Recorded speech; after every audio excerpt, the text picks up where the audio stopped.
네, 이제 파트 3 시작해보도록 하겠습니다.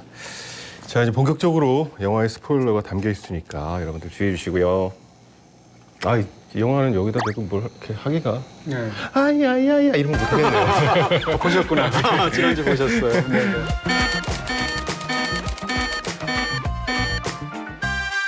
자, 그럼 스포일러에 관한 이야기를 지금부터 스포일러를 포함된 영화의 후반부에 또 굉장히 좀 슬프기도 하고 뭐 감동적인 부분들도 있고 또 위험 있는 부분들도 있고 이런 얘기들을 이야기를 드리도록 할게요. 자, 일단 뭐 이 영화에 등장하는 것이 어떻게 보면 쉽게 얘기하면 우리가 그런 얘기를 하지 않습니까? 서로 비슷한 처지에 있는 사람들끼리 그래도 도와주는 가난한 사람들이 오히려 가난한 사람들을 도와주는 이런 부분들이 영화 속에서 등장하게 되는데 영화에서 세 부류가 나온다고 할 수 있어요. 세 부류요? 네, 그렇습니다. 하나는 다니엘 블레이크처럼 전통적인 그런 노동에 종사를 했으나 시대의 변화 속에서 이젠 퇴물 취급을 받는 사실은 굉장히 유능한 사람인데도 불구하고 이게 제일 주인공이니까 중요하고 또 한 명은 KT죠. KT의 경우를 보게 되면 영화 속에서 저런 그 사회적인 제도가 딴청을 부리고 있는 상황에서 혼자서 아이를 키우게 된 여성의 문제 같은 문제들을 굉장히 집중적으로 다루고 있죠. 그 또 하나는 청년 실업 문제로서 옆집에 사는 막시밀리안이라는 청년. Sorry, Dad. Just got a text to go to work. I'm late.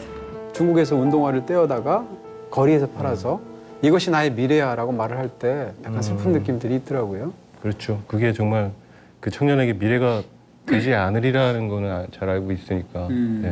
저는 그 푸드뱅크에 관한 묘사가 참 너무 슬프기도 하고 그러면서도 위안이 되는 부분도 있더라고요. 일단 이 사람들은 음식을 살 돈이 없는 사람한테 무료로 음식을 나눠주는 건데 상대방의 감정을 최선으로 배려하는 것 같아요. 일단 쇼핑이라고 하죠. 그렇죠. 바로 그겁니다. Jackie? Would you be able to help Katie with her shopping today, please? 자, 이제 쇼핑을 하셔야 되는데 뭘 쇼핑하실까요? 이렇게 해서 배려합니다. 두 번째는 혼자 들어와서 물건을 고른다고 생각해 보세요. 굉장히 수치스러울 거예요.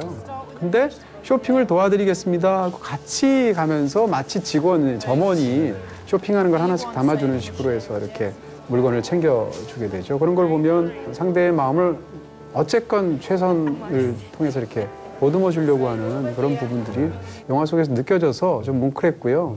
그럼에도 불구하고 이제 KT가 거기서 이렇게 통조림을 왜냐하면 며칠간 굶었고 그 앞에 보면은 심지어 너무 고맙게 자기한테 잘해주니까 이 다니엘이라는 할아버지한테 음식을 주기 위해서 자기 걸 포기하잖아요. 먹고 왔어. 네, 먹고 왔다고 얘기하는 건데 그리고 나서 이제 며칠 동안 굶었기 때문에 그 차이를 못 참아서 통조림을 이렇게 몰래 먹다가 본인 스스로가 너무 비참하니까 우는 장면이 있는데 어떻게 보면 이 영화에서 제일 슬픈 장면이죠. 울컥하는 그런 장면이었어요, 정말. 이 영화가 그것을 굉장히 잘 묘사를 합니다. 영화적으로도. 예를 들어서 켄 로치는 스테디캠을 쓰는 사람이 아니에요. 카메라를 그렇게 좀 약간 카메라 워크를 강조하는 방식으로 하지 않는데 저는 켄 로치 영화에서 스테디캠을 본 적이 있나 싶을 정도로 이 영화의 한 장면에 나오죠. 그 장면이 뭔가 하면 바로 그 푸드뱅크에 가서 기다리는 사람들을 줄을 쓸 때 그 사람 한 명 한 명은 그냥 엑스트라잖아요. 근데 그 사람들 얼굴들을 마치 이렇게 호명하듯이 쫙 보여주는 장면에서 스테디캠을 썼습니다. 켄 로치로서는 굉장히 이례적인 카메라웍이고 카메라의 사용인데 왜냐하면 그 사람들 하나하나의 얼굴들 어떻게 보면 기다리면서 음식은 굉장히 필요한데 그런 어떤 부분들을 다 꼭 담아내고 싶었던 것 같습니다. 그러니까 거의 쓰지 않았던 스테디캠을 썼겠죠. 그 부분이 있고 저는 이제 이 영화가 영화로서 굉장히 훌륭하다고 생각하는 포인트가 있습니다. 그 얘기를 좀 드리고 싶은데 그게 뭔가 하면 첫 번째는 이 영화에서 비판하고 있는 것이 무엇인가라는 거예요. 비판하고 있는 건 제가 볼 땐 뭐 관료주의 혹은 매끈한 제도의 탈을 쓴 제도의 비인간성 가난한 사람들을 모욕 주는 시스템 이런 거 같아요. 영화에서 굉장히 중요한 것 중에 하나가 위험에 처해 있는 하층민들이 얼마나 그 상황이 물질적으로 궁핍한가 도움이 필요하다라는 것이기도 하지만 다른 한편으로는 그것을 도와주는 기관에서 그 사람들을 모욕 주는 방식으로 내돌린다라는 거죠. 그것이 이제 굉장히 중요해서 영화의 자존심이라는 개념이 참 중요한데 그걸 너무 잘 묘사한다. 무슨 얘기인가 하면 보통 이런 영화를 만든다고 한번 생각을 해보세요. 그러면 그것을 이 주인공에게 감정적으로 굉장히 모욕을 주거나 나쁘게 하대하거나 이렇게 하는 그 담당하는 사람들을 악인으로 묘사할 확률이 높습니다. 예를 들어서 그중에 어떤 매니저인 사람을 묘사하는 방식인데 그 매니저가 예를 들면 집안에서 폭군으로 군림하는 모습을 보여준다든지 혹은 뭐 돈을 사기쳐가지고 국가의 돈을 떼어 먹어서 그러는 사실은 굉장히 악질적인 사람이었다는 걸 이렇게 묘사를 하는 경우가 굉장히 많아요. 개인의 일탈. 그렇습니다. 그래야 우리가 그 장면을 보면서 그 놈이 나쁜 놈이니까 붕괴를 하게 돼서 더 쉽게 영화에 이렇게 공분한다고 생각을 하는데, 근데 이 영화는 그렇지 않습니다. 사실 많은 영화들이 이럴 경우에 나쁜 놈이 나쁜 짓을 한다라고 묘사하는 게 일반적인 방식이에요. 그렇죠. 근데 이런 것은 이 영화가 진짜 말하고 싶은 것과 사실은 위배되는 겁니다. 왜냐하면 나쁜 놈이 이런 나쁜 비인간적인 행동을 한다는 게 아니라 그 사람은 나쁘지 않을 수도 있지만 그 시스템 속에서 비인간화되어 있다라는 게 중요한 거죠. 그런 면에서 명확한 목소리를 내고 있다. 정확하게 찌르고 있다라는 얘기를 드리고 싶고, 이건 반대도 마찬가지입니다. 이 다니엘은 케이트를 막 도와주지 않습니까? 네. 그럼 다니엘은 케이트를 왜 도와줄까? 이럴 때 또 많은 영화들, 평범한 영화들은 어떻게 묘사를 하냐면 다니엘이 케이트를 좋아하는 사연을 집어넣습니다. 예를 들어서 다니엘한테 딸이 있었어. 네, 맞아요. 딸이 있었는데 이 딸이 뭐 그 나쁜 남자를 만나가지고 그 남자가 양육 책임을 버리고 도망가서 그 딸이 미혼모로 너무 고생하다가 지금은 미국으로 이민 갔어. 예를 들면. 혹은 딸이 또 비참하게 죽었어. 이런 사연들을 묘사를 하죠. 그러니까 케이트를 보면 그 생각이 나는 거죠. 네. 그래서 도와준다라는 설정을 보통 넣어요. 그렇죠, 그렇죠. 근데 이 영화엔 그 설정도 없습니다. 네. 왜냐하면 여기서 인간이 인간을 도와주는 건 인간성의 가장 기본적인 발로이다라는 것이거든요. 그래서 이것이 조건 없이 이렇게 도와주는 것 자체가 제도가 그렇게 비인간적으로 인간을 대하는 것과 명확하게 대비를 이루고 있거든요. 그러니까 이런 이 두 가지를 묘사하는 방식을 보면 이 영화는 하고자 하는 명확한 이야기가 있고 그 이야기를 정확하게 전달할 줄 알고 그걸 위해서 괜히 양념을 치거나 분위기를 흐리거나 초점을 흐리는 일을 하지 않는 굉장히 명확하면서도 감명하고 네. 직설적이고도 강한 영화다. 저는 그 점이 사실은 이 영화에서 가장 좋았습니다. 네. 또 한 가지 이제 또 드리고 싶은 얘기는 이제 아버지의 초상이라고 제가 아까 말씀드린 영화에도 똑같이 나오는데, 이 영화에서도 보게 되면 실직자는 반드시 특강을 들어야 돼요. 강의를. 어떻게 하면 당신이 직업을 얻을 수 있는가. 네. 이술을 해야 그렇습니다. 인정을 해주는. 근데 그 강사가 하는 얘기라는 건 결국은 너의 노력이 부족해서다라고 이야기를 하게 되는 거죠. You must stand out from the crowd. 참 요즘 젊은 세대들이 제일 이해할 수 없고 답답한 그 이전 세대들의 얘기가 바로 그 지점이 아닐까. 그렇습니다. 우리 때는 이러지 않았어. 노력하면 할 수 있어. 네가 열심히 안 하니까 그런 거야. 네. 그 중에서 네가 1등을 해야지. 뭐 이런. 그렇습니다. 그러니까 영화 그 자리에서 당장 이 다니엘 블레이크는 자기 얘기를 직설적으로 하는 사람이니까 당장 논전이 벌어지는데, 기본적으로 이 공무원들이 실직자들을 대하는 태도가 그렇습니다. 너는 충분히 구직 활동을 하지도 않고 그냥 나랏돈이나 눈먼 나랏돈 타먹으려고 하는 거잖아 라는 태도를 갖고 있는 거예요. 반면에 이쪽 사람들은 굉장히 근면한 사람들이에요.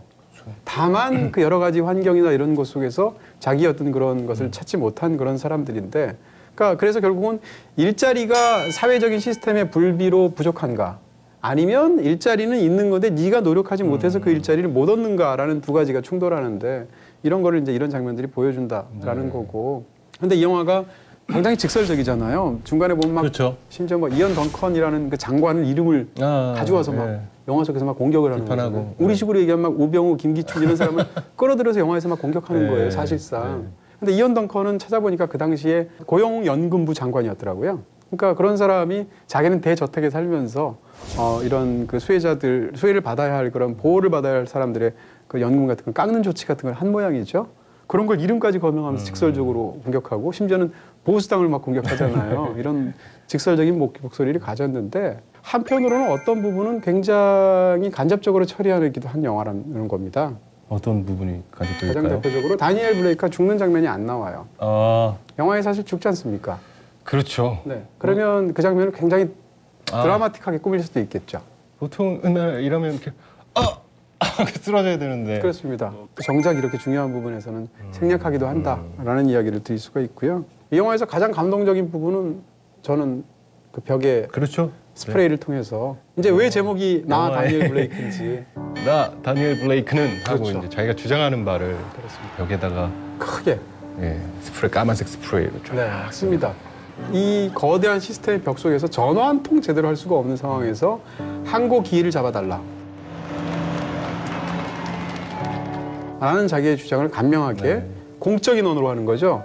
나, 콤마, 다니엘 블레이크로 하면 이건 문서 작성할 때 쓰는 말이잖아요. 그러니까 나, 다니엘 블레이크라는 얘기는 결국은 영화에서 굉장히 중요합니다. 그건 뭔가 하면 복지가 시혜가 아니라는 거예요. 네. 이것은 나의 권리라는 거예요. 시민의 권리라는 얘기죠. 그것 자체를 영화에서 가장 위험을 드러내는 방식으로 스프레이를 통해서 자기 견해를 정확하게 드러내는 것을 통해서 사실은 이 영화가 복지에 대해서 어떤 생각을 갖고 있는지를 너무 명확하게 보여주는 당당하고 위험 있는 장면이 아니었을까 싶은 생각이 들죠.